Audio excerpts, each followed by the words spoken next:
वसुदेवसुतं देवं कंसचाणूरमर्दनं देवकी परमानन्दं कृष्णं वन्दे जगद्गुरुम्।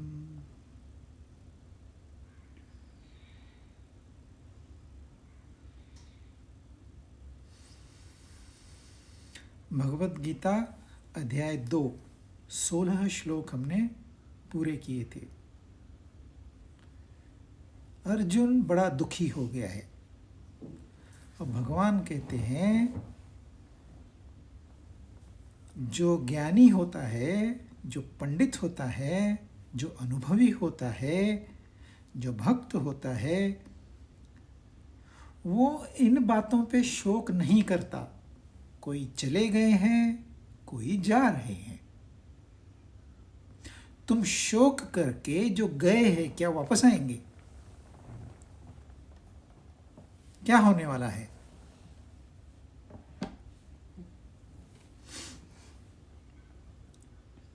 अशोचानन व शोचस्त्वम, जिनके लिए शोक नहीं करना चाहिए, जो नॉर्मल है उनके लिए तो शोक नहीं करना चाहिए। और ये जो है इन्होंने तो पाप किया हुआ है और तू इनके लिए शोक कर रहा है।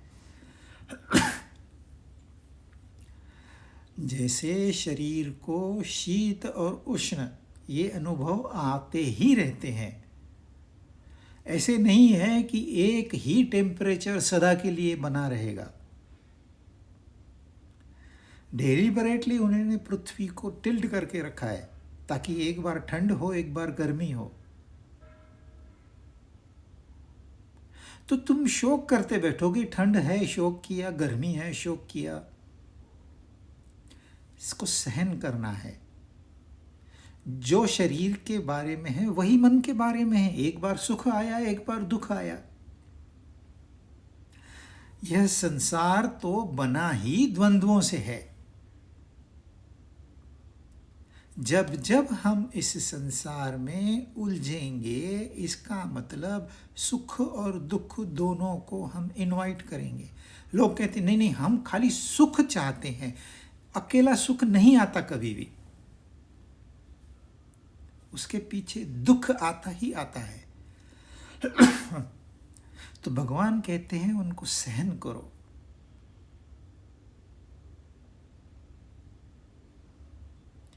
क्योंकि यह जो संसार है यह असत है और इस संसार के पीछे जो एक तत्व है, जो एक चेतना है, वह सत्य है। अब होता क्या है, लोग समझते हैं असत माने है ही नहीं। जैसे मनुष्य के सींग, वो असत है ही नहीं। तो आपके सपने के बारे में क्या कहोगे? आप है ही नहीं कहोगे। जब सपने में थे तब तो सपना था। अब आप कहते हो नहीं, सपना तो झूठा है, पर उस समय था। तो असत का मतलब ये नहीं है कि कभी था ही नहीं। असत का मतलब है उसकी सत्ता नहीं है। क्योंकि एक तो उसको आदि है, दूसरा तो अंत है, और बीच में जो है वहां भी उसकी सत्ता नहीं है। वो अनित्य है, पल पल बदलने वाला है। तो इस असत के पीछे अपना जीवन बर्बाद करना, ये कोई सियानापन नहीं है। और सत्य का कभी अभाव नहीं होता। उभयोरपि दृष्टोन्तः त्वनयोस् तत्वदर्शिभिः, जो इन दोनों को जानता है वो जानता है। जानना पुस्तक पढ़ के जानना नहीं होता।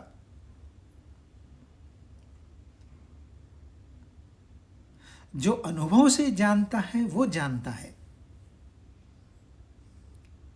तो जो तत्वदर्शी भी है, जो ये महापुरुष है, जिन्होंने हमारे शास्त्रों की रचना की है, ये उनका स्वयं का अनुभव उन्होंने लिख के रखा है। यदि हम भगवत गीता 50 बार पढ़ ले तो जरूरी नहीं है हम ज्ञानी हो गए। एक शिक्षक और एक गुरु में फर्क है। ज्योग्राफी का शिक्षक आपको ज्योग्राफी सिखाएगा, अमेरिका कैसी है, जापान में खेती कैसी होती है, अफ्रीका में क्या क्या होता है, सब सिखाएगा, लेकिन वो कहीं गया नहीं है, उसे अनुभव नहीं है। वो सिर्फ एक किताब पढ़ के वो समझा सकता है कि ये किताब में क्या लिखा है। परंतु जो जाके आया है, जिसने अनुभव लिया है, वह शायद सिखाने में इतना एक्सपर्ट ना हो, पर अनुभवी है, उसके ऊपर स्टैंप है, वो अथॉरिटी है। तो गुरु अथॉरिटी होता है। ये जो तत्वदर्शी इन्होंने कहा है, यह अथॉरिटी है। तो ये आपको कैसे प्राप्त होगी? ये जो जानता है, जो असत और सत, यह शरीर और शरीरी, इन दोनों को जानने वाला वह तत्वदर्शी है, क्योंकि वो दोनों में एक ही तत्व देखता है, एक ही तत्व, एक ही चेतना, एक ही सत्य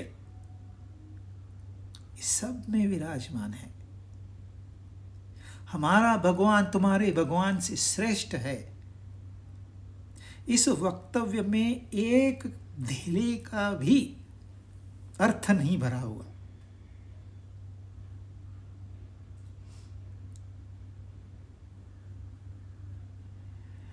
तो यह हमको मनन करना है।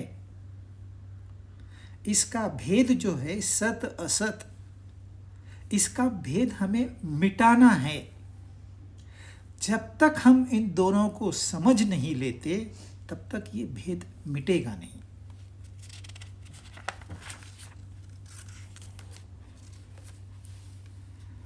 असत यानी कि यह शरीर, यह संसार, यह तो समझ में आता है, क्योंकि हमारी जो इंद्रियां है, मन बुद्धि है, ये इनका ही अंग है। तो हम इंद्रियां मन बुद्धि से इनको तो समझ सकते हैं, परंतु जो सत है वो इंद्रियां मन बुद्धि का विषय है ही नहीं।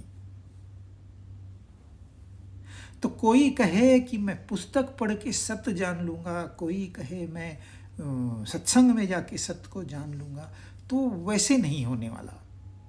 उसके लिए जो तपस होता है वो अपने आप करना होता है। गुरु और ग्रंथ राह दिखाएंगे। तो यहां वो बता रहे हैं कि ये सत्य है कैसा।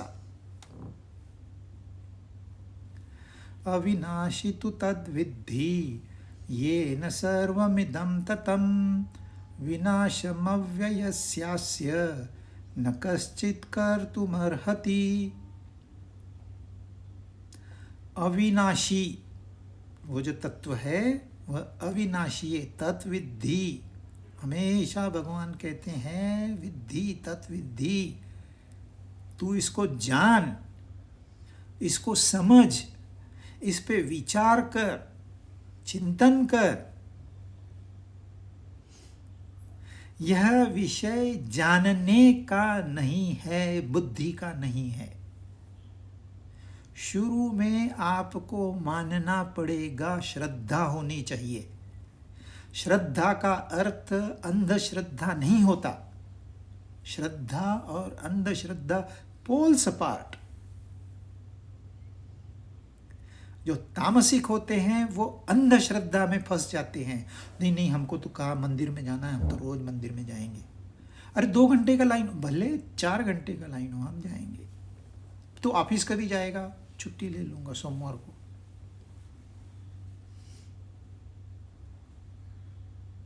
क्या भगवान सिर्फ उसी मंदिर में है? तुझे यहां अपने में दिखाई नहीं देता है, पर वो सोचते ही नहीं है। तो अंधश्रद्धा नहीं, श्रद्धा से आपको इसको समझना होगा। अविनाशी मतलब क्या है? इस संसार के सारे पदार्थ, सारे यानी कि सारे, ये विनाशी हैं। कोई चीज आपको जैसे कि तैसी बाद में नहीं मिलेगी। यह शरीर जो 5 मिनट पहले था वो अब नहीं रहा, ये बदल चुका है। करोड़ों करोड़ों कोशिकाएं हैं, लाखों कोशिकाएं मिनट में तो मर भी गई और नई पैदा हो गई।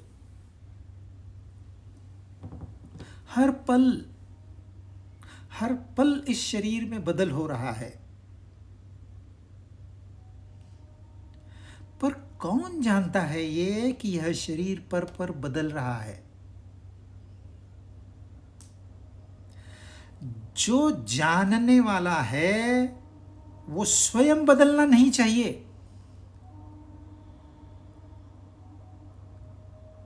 तभी वो जान पाएगा कि यह शरीर पल पल बदल रहा है।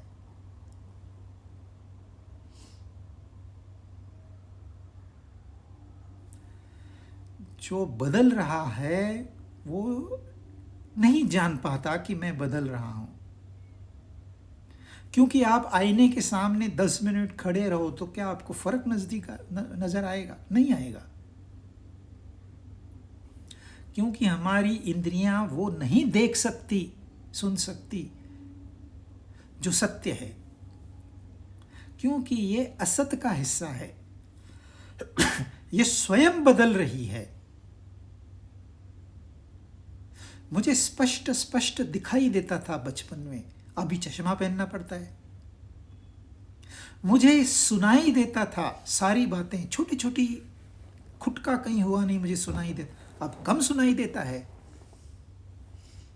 तो जो ग्रॉस फर्क है ये तो मैं जानता हूं, पर जो सटल फर्क है वो इन इंद्रियों से, मन से, बुद्धि से नहीं जाना जा सकता। तो एक तत्व ऐसा होना चाहिए जो स्वयं नहीं बदल रहा, जिसका विनाश नहीं होता।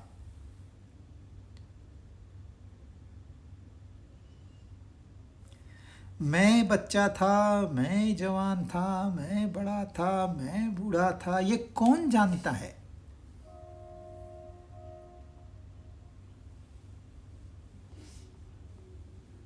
हम बड़ी आसानी से कहते हैं मैं ही तो था, अब मैं बड़ा हो गया, मैं जवान हो गया। अरे वो बच्चे का शरीर देखिए, जवान का शरीर देखिए, अब बूढ़े का शरीर देखिए, सेम है, वही है।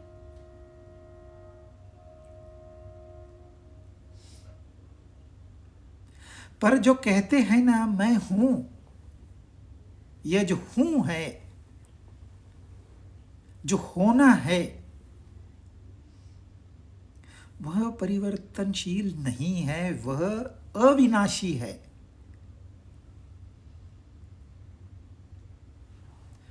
जिसमें परिवर्तन होता है, जो परिवर्तनशील है, जो विनाशी है, इस विनाशी को जानने वाला इसेंशियली अविनाशी होना चाहिए। जब मुझे यह ज्ञान होता है कि यह शरीर मेरा पर पल बदल रहा है, तो मैं इस शरीर से भिन्न हूँ, यह शरीर में नहीं हूँ, यह मन में नहीं हूँ, यह बुद्धि में नहीं हूँ।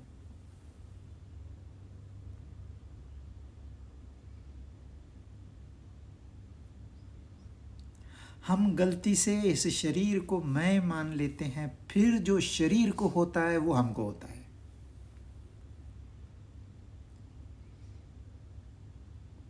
तो इसके लिए मनन करना होगा कि ये विनाशी तो हम आसानी से जान लेते हैं, अविनाशी को कैसे जानें?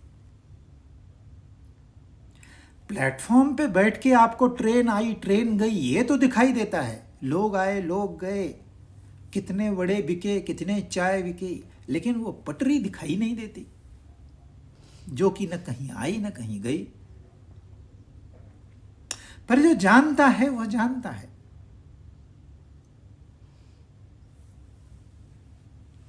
बगैर पटरी के कोई ट्रेन नहीं आ सकती, कोई चाय नहीं बिक सकती, न कोई मनुष्य आ सकता है न जा सकता है। थैंक्स टू पटरी, जिसको हम कोई भाव ही नहीं देते।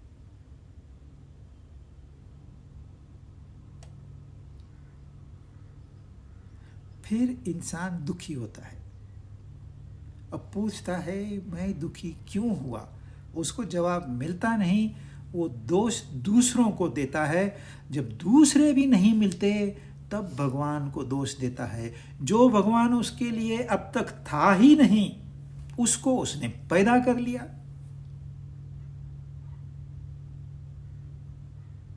मनुष्य कुछ भी बना सकता है। यह सारे भगवान जो है यह मनुष्य निर्मित है।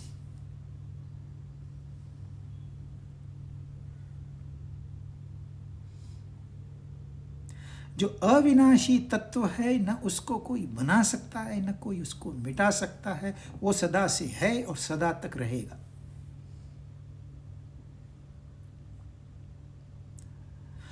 खाली है नहीं, वह संपूर्ण सर्वम, जर्रे जर्रे में व्याप्त है। ऑल परवेडिंग विष्णु का अर्थ ही होता है। लोग विष्णु की पूजा तो करते हैं, पर अरे विष्णु का अर्थ तो समझो। उनका विष्णु नहीं चाहिए, उनको उनकी पत्नी चाहिए।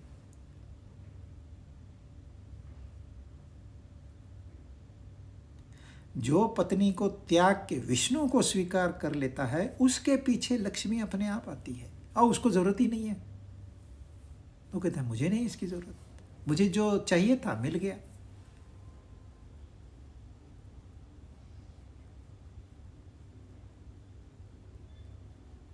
किस तरह से व्याप्त है वो? ये उंगली ऊपर नीचे हो रही है, इसको मन कहता है तू ऊपर नीचे हो। मन को बुद्धि कहती है कि कैसे ऊपर नीचे होना है, और यह शरीर अपना कार्य करता है जो उसको ऑर्डर मिली। मन तो बॉस है, इंद्र है, इंद्र, इंद्रियों का राजा इंद्र।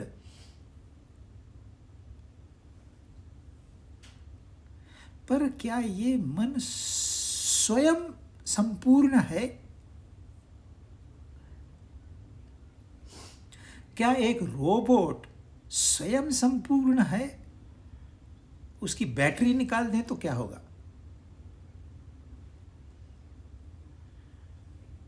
जो हम विचार करते हैं, हमारे मन में विचार पैदा होता है। एक तो है आप विचार करिए नहीं तो विचार तो पैदा होते हैं। जो विचार पैदा होते हैं वो हैफेजर्ड होते हैं, वो दुख का कारण होते हैं। पर जब हम विचार करते हैं डिलिबरेटली, वो दुखों से निवृत्ति के लिए होता है, मुक्ति के लिए होता है। परंतु इन विचारों को जिंदा कौन रखता है?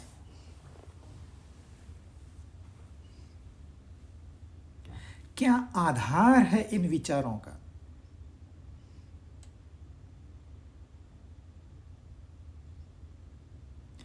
कहां से हम पैदा हो गए? जरा सोचिए तो सही। कहां से ये विचार पैदा हो गए? जरा सोचिए। जब आपको पता चलेगा कि ये विचार पैदा कैसे होते हैं, उनमें सस्टेनेंस, उसको आधार, उसको शक्ति, उसमें चेतना कौन भरता है? अगर वे चेतना नहीं हो विचारों में तो वो तो डेड थॉट्स हो गए। कौन भरता है वो? एक एक विचार में वह विराजमान है। स्थूल तो छोड़ ही दो, ये इलेक्ट्रॉन, प्रोटॉन, न्यूट्रॉन, इनको कौन पकड़ के है?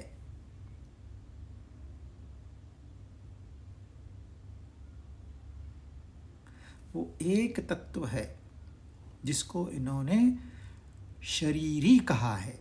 शरीर, क्योंकि अर्जुन जो है उसका ध्यान शरीर पे है। जो मर गए उनका, अरे पितरों का ये नहीं होगा, श्राद्ध नहीं होगा, तर्पण नहीं होगा, वो बेचारे नरक में पड़ जाएंगे। अरे कौन बेचारे?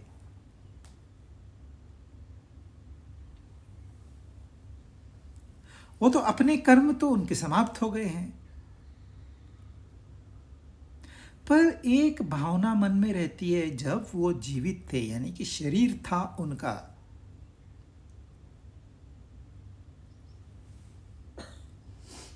तो वो मरे नहीं हैं, कहीं तो वो जीवित है, दूसरे फॉर्म में, दूसरे रूप में, शायद दूसरे शरीर में।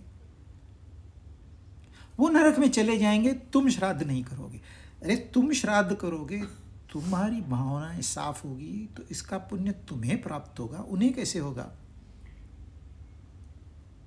पर अर्जुन का सारा ध्यान जो है, ये मेरे बंधु है, ये मेरे साले हैं, ये मेरे ससुर है, ये शरीरों से बने हुए संबंध है।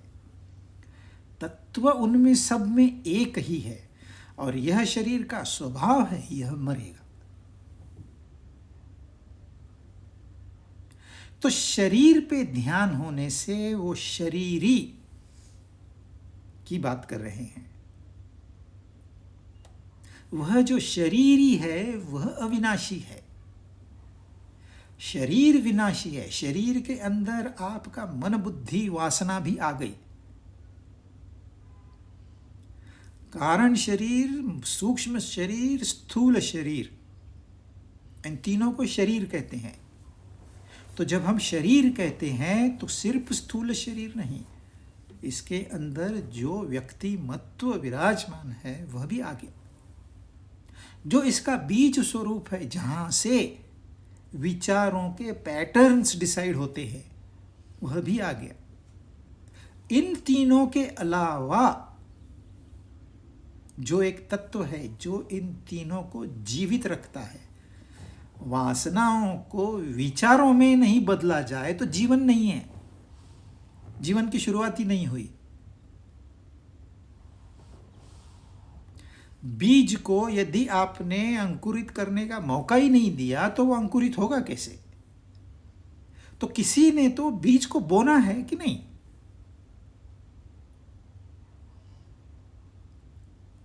वैसे ही किसी ने तो उन वासनाओं को, जो कि दिखाई देने वाली नहीं है, सुनाई देने वाली नहीं है, ये बुद्धि के परे की बात है, पर उनको जीवन प्रदान करना ये कोई तो करता है कि नहीं?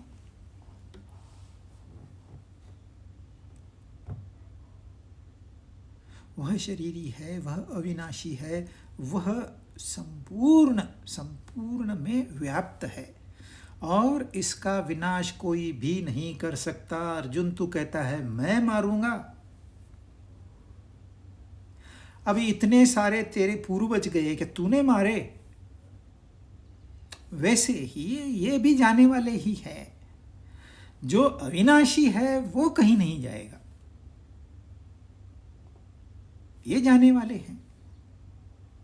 व्यर्थ का शोक।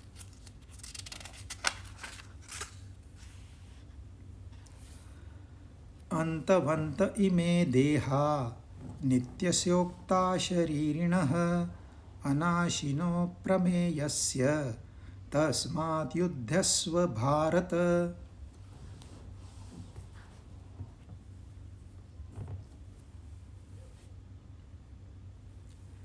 अविनाशी, उसका तो हमने चर्चा कर ली। अप्रमेयस्य, जो जानने में नहीं आता, जिसको हम मेजर नहीं कर सकते। नित्यस्य, नित्य रहने वाला। अविनाशी, अप्रमेय, नित्य, ऐसा जो शरीरी है, उसके जो देह है, ये शरीर है, वे अंत वाले हैं।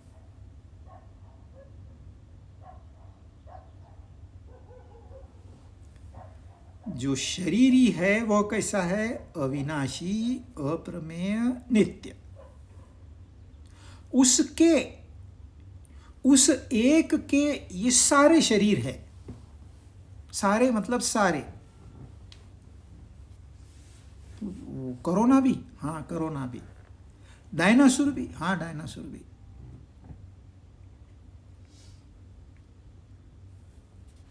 उसके जो यह शरीर है, देह है, वे अंत वाले हैं बाय डिफॉल्ट। इनकी रचना ही ऐसी है कि इनका अंत होगा। यह मनुष्य के हाथ में नहीं है, वो कितनी भी कोशिश कर ले। हाँ, 10-20 साल आप उम्र कम या ज़्यादा कर सकते हो। वैसे मनुष्य की उम्र होनी चाहिए 120 साल। उसने कम करके करके करके करके इंडिया में तो 40 के भी नीचे चली गई थी। अब कहते हैं 75 तक पहुंची है। अभी बहुत स्कोप है, इतना आप बढ़ा सकते हो। नैसर्गिक जीवन जो जीते हैं उनकी उम्र लंबी होती है। जो कृत्रिमता का सहारा लेते हैं उनकी उम्र घटती जाती है। तो इतना आप कर सकते हो एक रेंज के अंतर। हम कहते हैं ना, डायमेंशन क्या है इतना, इसका ±1 मिलीमीटर। तो ये प्लस माइनस आपको दिया है, या तो आप 20 साल कम करो या 20 साल बढ़ा लो।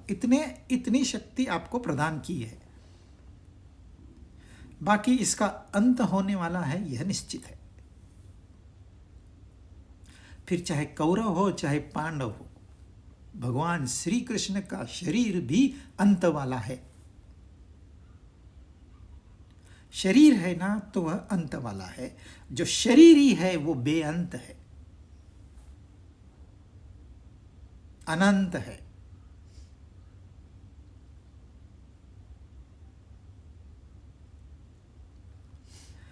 क्योंकि हमारा ध्यान सिर्फ शरीर पर है,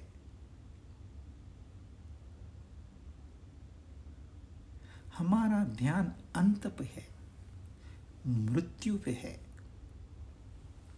इसलिए सदैव यह डर बना रहता है, क्या होगा क्या होगा।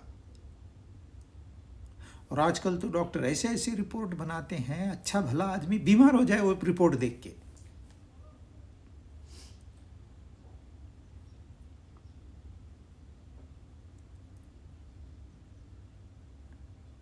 यदि हमारा ध्यान ये अंत वाले शरीर से निकल के अनंत पर पड़ जाए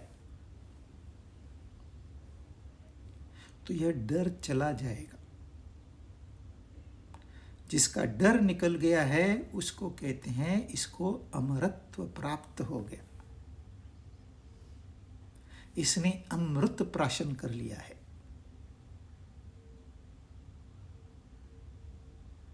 यह डर जो है, इसको भगाने के लिए आपको यह शरीर से ध्यान हटाकर उस शरीर की ओर लगाना है जो कैसा है? अविनाशी है, अपरिवर्तनशील है। वो जैसा था वैसा ही है और वैसा ही रहेगा।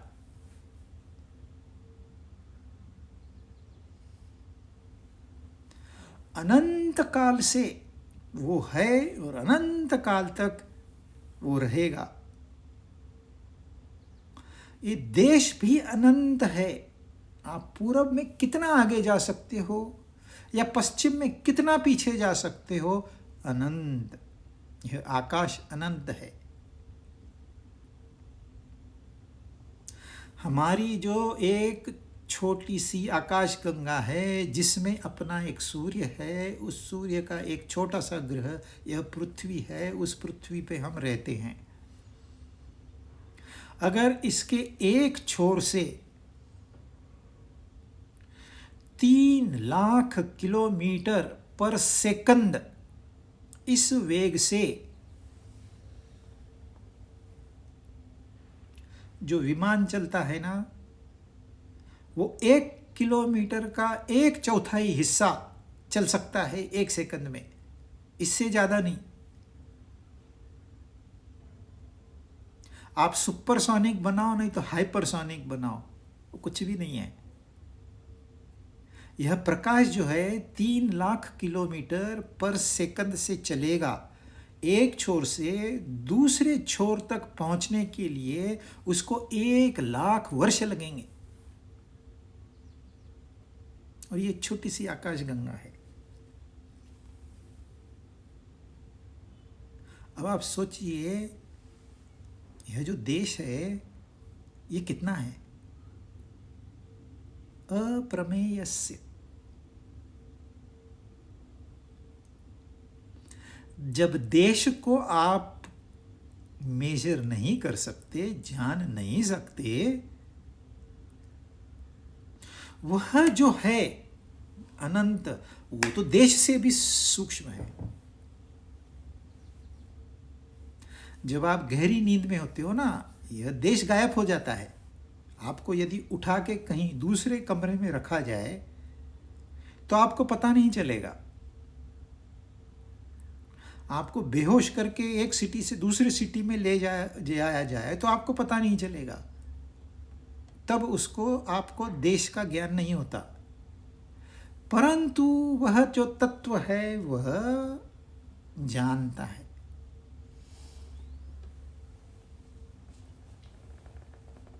क्योंकि वह अप्रमेय है, उसको नहीं जाना जा सकता, उसको नहीं नाप सकते आप। क्योंकि नापने के लिए आप इंद्रियों का सहारा लोगे, मन का सहारा लोगे, बुद्धि का सहारा लोगे। ये तीनों उसके इतने छोटे बच्चे हैं, इतने छोटे बच्चे हैं कि वो गिनती में ही नहीं है। आपके शरीर पे ये छोटे छोटे बाल है, आपने कभी इनकी गिनती की है?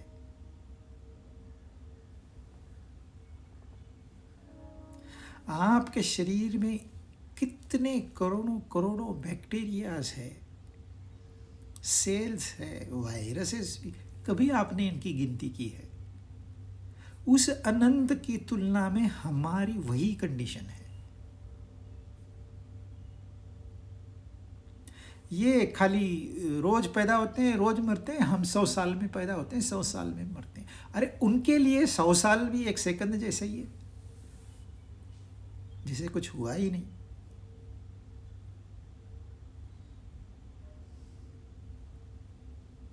यह जो संसार बना है ना, ये आप पूछते हो कहाँ है, कहाँ है, कब है, क्यों है, हम ये सवाल पूछते रहते हैं। कोई भी वस्तु के बारे में, मतलब कोई वस्तु कहाँ के बगैर हो ही नहीं सकती। कहीं तो उसको होना ही चाहिए, भले आपकी कल्पना की में ही क्यों ना हो। उड़ने वाला मनुष्य, यह भी कहीं तो आपके दिमाग में बैठा है। कल्पना में कुछ तो होना चाहिए कि नहीं? तो कहाँ है? यानी कि आपने देश निर्माण किया। जब आप पूछते हैं कोई वस्तु है, तो आपने देश को निर्माण किया।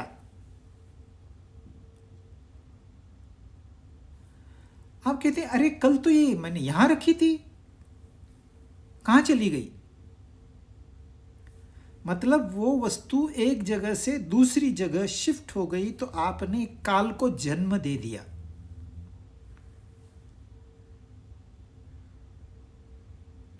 मेरे काले बाल थे, सफेद हो गए, तो आपने काल को जन्म दे दिया।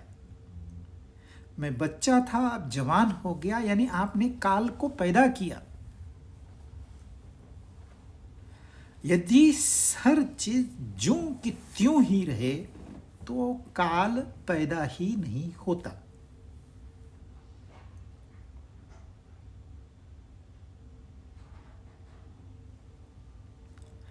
थोड़ा सा दिमाग को व्यायाम देना होगा।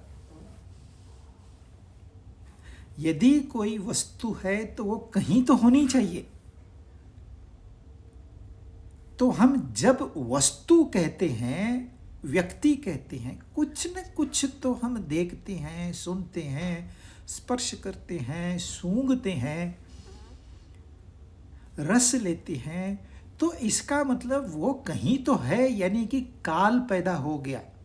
यदि नहीं, कोई कुछ भी नहीं है तो काल भी नहीं है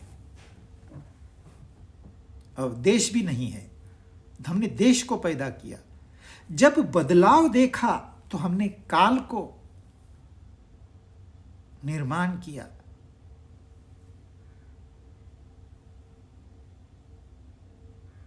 और फिर सवाल पूछते हैं क्यों हुआ ये बदलाव क्यों हुआ? तो हम कार्य कारण भाव को पैदा करते हैं। इस तरह से इस संसार की निर्मिति होती है।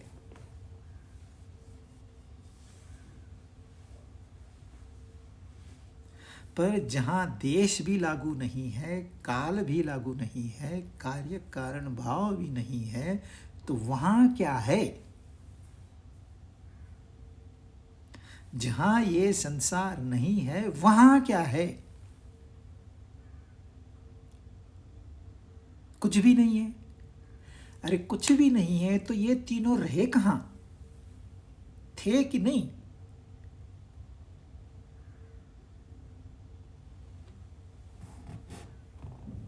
कुछ तो होता है तो उसका आधार भी होता है।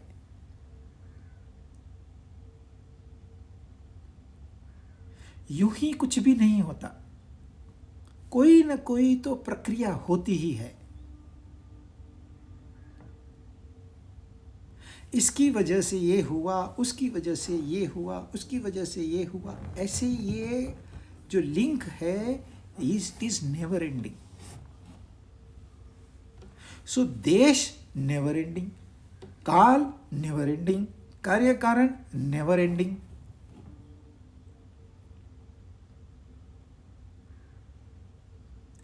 वह जो तत्व है उसको ये सारी चीजें लागू नहीं होती।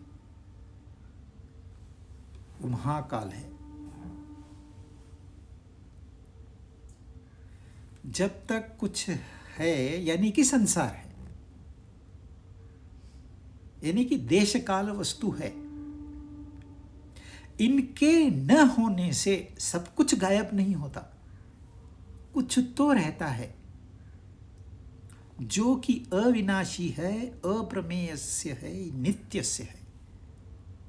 नित्य यानी कि उसको काल लागू नहीं है, अप्रमेय यानी कि उसको देश लागू नहीं है, अनाशिनः यानी कि उसको कार्य कारण भाव लागू नहीं है। ऐसा जो शरीरी है उसका यह देह, यह अंत वाला है। इसलिए अर्जुन युद्ध करो। अब युद्ध करो का क्या मतलब हो गया? इतना शरीरी कैसा है बताया। शरीरी का ज्ञान है इसलिए युद्ध करो। और जो योग ज्ञान लेते हैं ना, ये गीता के जो साधक है वो कहते हैं हम युद्ध करेंगे। अरे हम ज्ञानी हैं, ज्ञानी, हम युद्ध नहीं करेंगे। और भगवान स्वयं कह रहे हैं भैया युद्ध कर, इस ज्ञान का उपयोग कर, अपना कर्तव्य कर्म कर। अर्जुन का कर्तव्य है युद्ध करना। लोग कहते हैं अभी तो ये रेंडिंग खत्म हुआ, अभी हमने इतनी पार्टियां की, अभी काम पे जाना है। बाप रे, बुखार आ गया इनको, काम पे जाना है, युद्ध नहीं करना। काम पे जाना मतलब युद्ध से कम है क्या?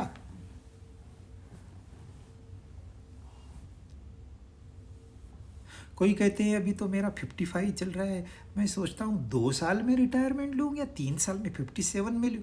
अरे तेरी उम्र क्या है?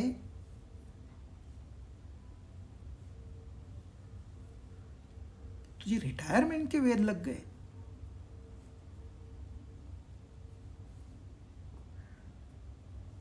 नहीं नहीं, रिटायरमेंट लूँगा तो मैं भगवत गीता का अध्ययन कर सकूँगा। जिसने काम करते वक्त भगवत गीता का अध्ययन नहीं किया वो रिटायरमेंट के बाद अध्ययन नहीं कर सकता। इस भ्रम में मत रहिए। यदि आपको कुछ करना है तो वो आज अभी, बाद में आता ही नहीं है।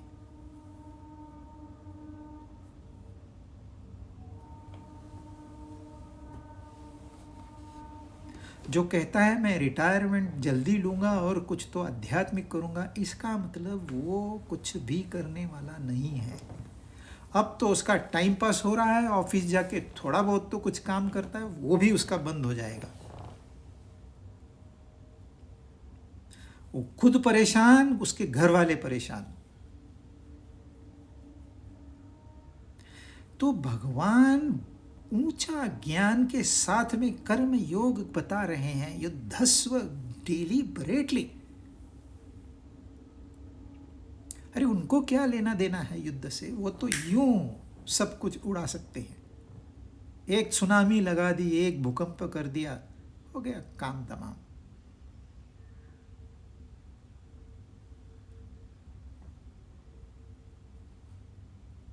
पर यह योजना बनाई है तो अब इसको तो अंजाम देना है। युद्ध टालने की उन्होंने तो कोशिश की, कौरवों को भी प्रस्ताव दिया, पांडवों को भी प्रस्ताव दिया। कौरवों ने भी कहा युद्ध करेंगे, पांडवों ने भी कहा युद्ध करें। अरे भाई, जब तुम लोगों ने निर्णय ले लिया है तो मैं उसमें इंटरफियर नहीं करूंगा। अब तुम निर्णय लेके फिर पीछे भाग रहे हो।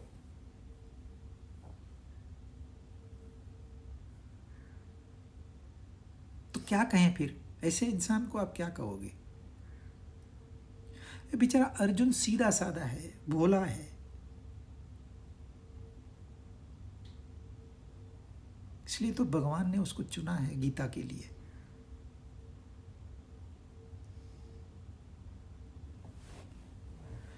तो अविनाशी, अप्रमेय, नित्य रहने वाला शरीर ही को जान।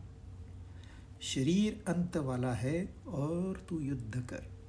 तो कर्म से भागना नहीं है। आप आश्रम जा रहे हो, आप संन्यास ले रहे हो, आप हिमालय में जा रहे हो, गुफा में रहने वाले हो, खाना तो खाओगे कि नहीं? दो कपड़े तो पहनोगे कि नहीं? अपनी रक्षा स्वयं करोगे कि नहीं?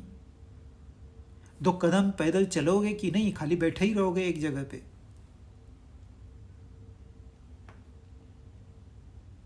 बालों में जूएं पड़ जाएगी तो क्या करोगे? मच्छर काटेंगे तो क्या करोगे? तो आपके ऊपर कोई जिम्मेदारी है जो आपने स्वयं स्वीकार ली है, किसी ने आप पे इम्पोज नहीं की है। अब आप जिम्मेदारी से भागना चाहते हो। भगवान कहते हैं मत भागो।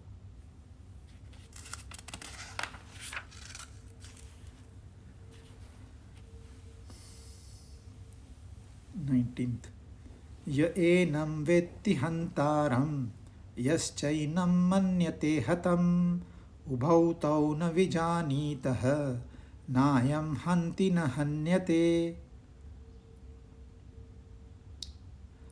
जो मनुष्य इस शरीरी को, शरीर शरीरी, देह देही, प्रकृति पुरुष, क्षर अक्षर, ये सारे सिनोनिम्स है। जीवात्मा परमात्मा, जीव ईश्वर, इसको समझो। तो इस शरीरी को जो मनुष्य मारने वाला मानता है और जो इसको मरा मानता है, वो दोनों ही इसको नहीं जानते, क्योंकि यह न मारता है न मारा जाता है। कोई मनुष्य ये सोचते हैं कि ये इसकी मृत्यु हो गई ना, ये भगवान ने कराई है।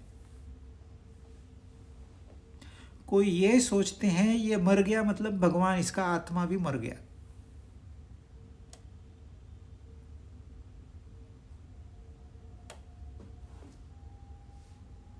जिसको अनंत समझ में आ गया वो इन बातों में पड़ता ही नहीं है।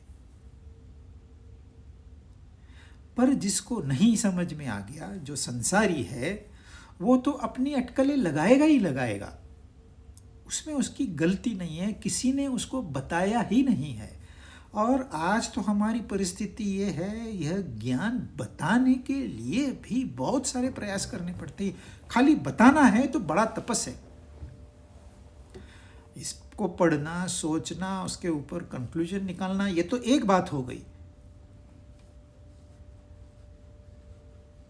क्योंकि हमारे दिमाग में ऐसी ऐसी बातें भर दी है कि ये आपने करना ही नहीं है, ये धार्मिक बात है, आप तो सेक्युलर हो। जिनको सेक्युलर की व्याख्या तक मालूम नहीं है वो सेक्युलर पे भाषण देते हैं।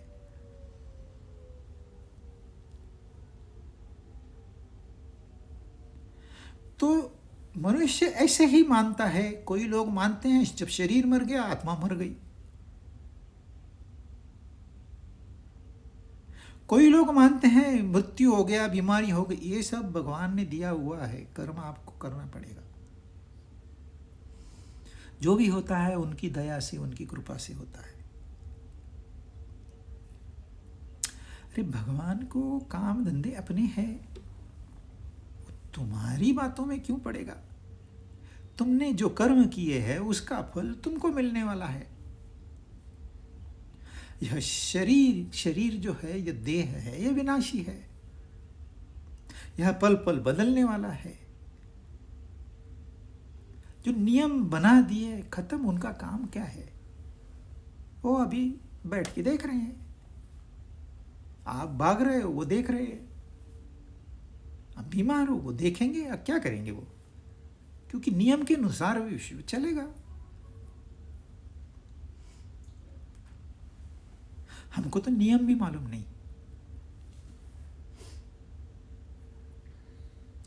तो यह न मारता है न मारा जाता है।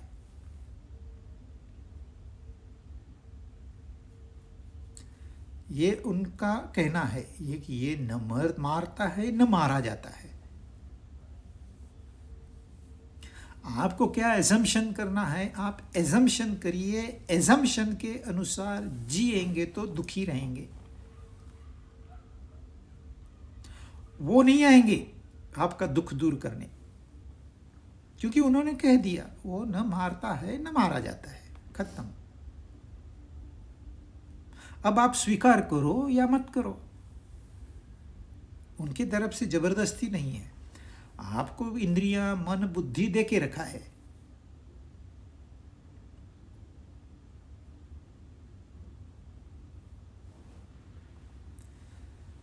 तो फिर लोग कहते हैं ये सब उसी का किराया किया कराया है। वो किस आधार पर कहते हैं?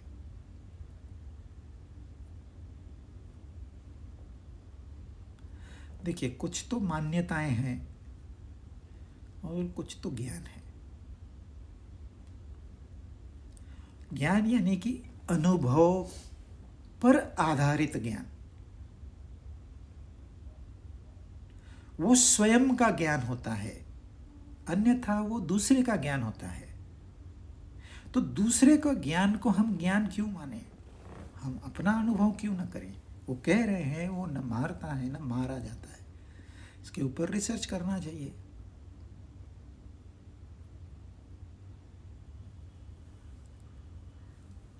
तो मान्यताएं तो एक तरफ हो गई, उसकी हम बात नहीं करेंगे। बाकी जो कहते हैं वही तो सब करवाता है, इसमें तथ्य है। इसको आप नकार नहीं सकते। ब्लाइंड फॉलोइंग वाली बात नहीं है यहाँ पर, वो हम बात करेंगे ही नहीं।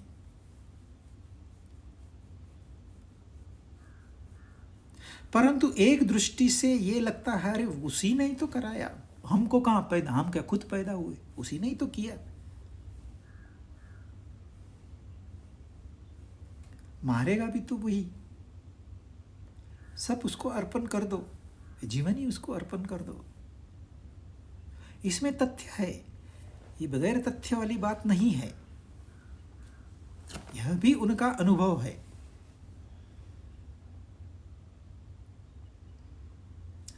अब थोड़ा विचार करिए,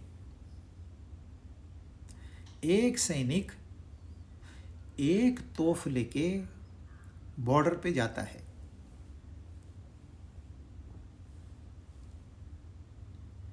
सामने दुश्मन को आते हुए देखता है, दुश्मन के हाथ में भी तोफ है। इससे पहले कि दुश्मन हमला करे, ये हमला कर देता है दुश्मन ढेर। इस सैनिक ने मारा, इस मनुष्य ने उस मनुष्य को मारा, ये दिखाई देता है। पर जो लौटता है और रिपोर्ट करता है अपने बॉस को, तो बॉस क्या करता है? सेलिब्रेट करता है, उसको प्रमोट करता है, पार्टी करता है। अरे भाई, एक मनुष्य ने दूसरे मनुष्य को मारा है, नहीं मारा। यह न मारने वाला नहीं है, ये कोई सैनिक मारने वाला नहीं होता, नहीं तो उसको परमवीर चक्र कैसे मिलता है? मारने की वजह से नहीं। नहीं, उसने मारा ही नहीं है। उसने सिर्फ अपनी ड्यूटी की है, अपना कर्तव्य निभाया है। अपनी देश की रक्षा करने का उसका जो अधिकार है, उस अधिकार का उसने इस्तेमाल किया है। तो उसने कहाँ मारा?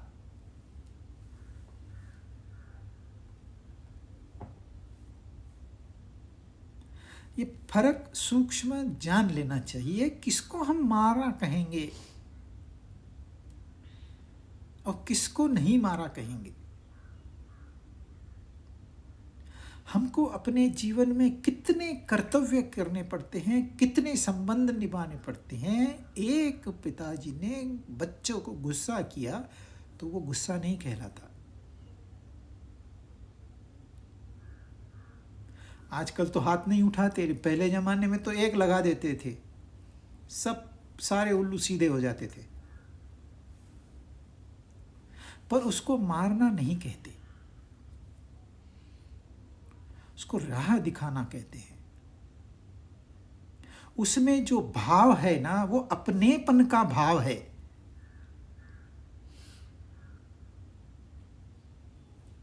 भगवान भी गुस्सा करेंगे, पर उनका भाव क्या होगा? अभी उन्होंने गुस्सा नहीं किया, लेकिन उन करने का उनको पूरा अधिकार है।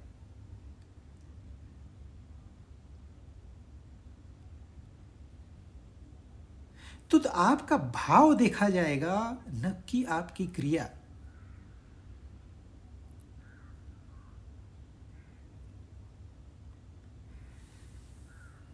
क्रिया और कर्म, इसमें बहुत ज़्यादा अंतर है। एक सैनिक ने 10 दुश्मन के लोगों को मारा, वापस आ गया। उसने ये नहीं देखा उसमें कौन था, क्या था, उसकी बेचारे की फैमिली होगी, बच्चे होंगे, उसने नहीं सोचा, उसका काम नहीं है। उसको तो ट्रेनिंग है, दुश्मन खत्म।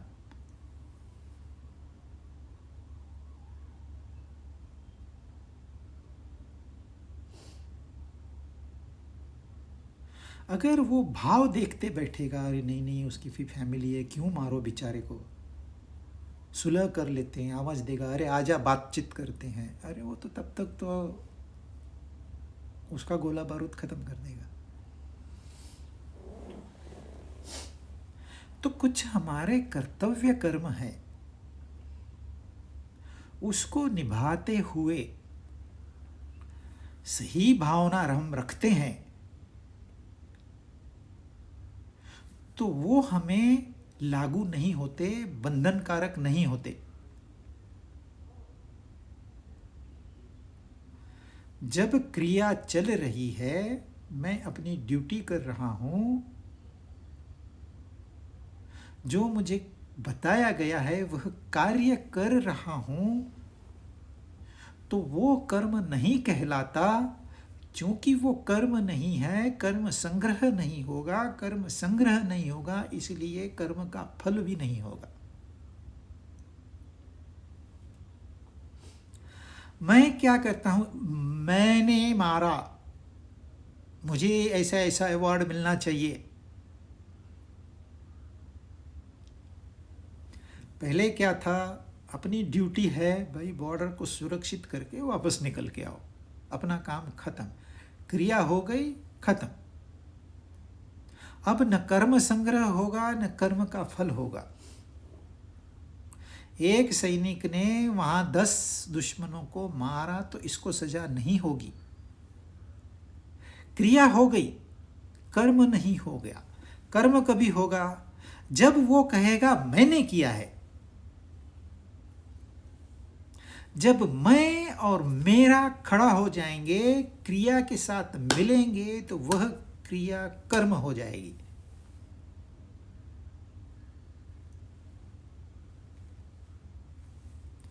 जैसे पेट में भूख लगी है, हाथ ने खाना उठाया, पेट में डाला, पचन हो गया, भूख हो गई, क्रिया हो गई, ग्रोथ हो गया, डेथ हो गया, जो भी हो गया हो गया। यह क्रिया प्रकृति के अंदर चल रही है। एक पिता है, एक पुत्र है, पिता अपना कर्तव्य निभा रहा है, पुत्र अपना धर्म निभा रहा है, क्रिया चल रही है। तो यहां न कर्म संग्रह है, न कर्म का फल है, परंतु मैं करता हूं, मेरी वजह से होता है, यह मेरा है, ऐसी भावना हम उस क्रिया में मिक्स कर देते हैं, तब वह कर्म कहलाता है। तो कर्म के फल है। भगवान कोई कर्म नहीं करते।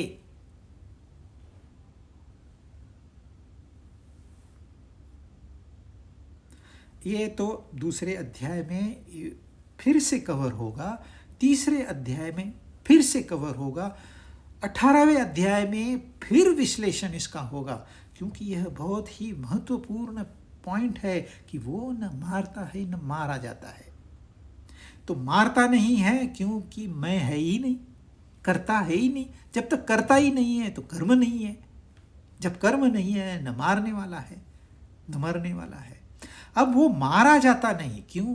क्योंकि वो सूक्ष्मतरम है। आप मुझे ऐसी तलवार दो जिससे मैं पानी काट सकूं, जिससे मैं हवा काट सकूं, जिससे मैं आकाश काट सकूं, जिससे मैं अग्नि काट सकूं, आप नहीं दे पाओगे। क्योंकि तलवार बनी है पृथ्वी तत्व से, जो कि सबसे स्थूल है। तो स्थूल सूक्ष्म को नहीं काट सकती। तो उसके तुलना में ये सारे के सारे स्थूल है। आकाश भी स्थूल है, वायु भी स्थूल है, अग्नि भी स्थूल है, जल भी स्थूल है, पृथ्वी भी स्थूल है। वो सूक्ष्मात सूक्ष्मतरम है, उसको आप कैसे काटोगे? तो वो मारा जाता नहीं और मारता भी नहीं। यदि कोई कहे मैं मारता हूं तो फिर वो मारता है, अन्यथा नहीं। आगे का श्लोक हम अगली बार करेंगे।